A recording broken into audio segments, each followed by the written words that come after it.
Setelah menyerang Bunga Citra Lestari atau BCL yang positif terjangkit virus COVID-19, Jering kembali menyerang selebriti lain terkait hal serupa.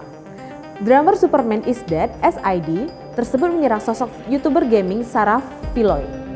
Sarah mengunggah foto dirinya yang sedang berbaring di kasur pada Jumat 18 Juni 2021 di akun pribadinya @sarahfilloy.id sambil menuliskan caption, "Aku kena COVID guys, ngilang dulu bye-bye," tulis Sarah.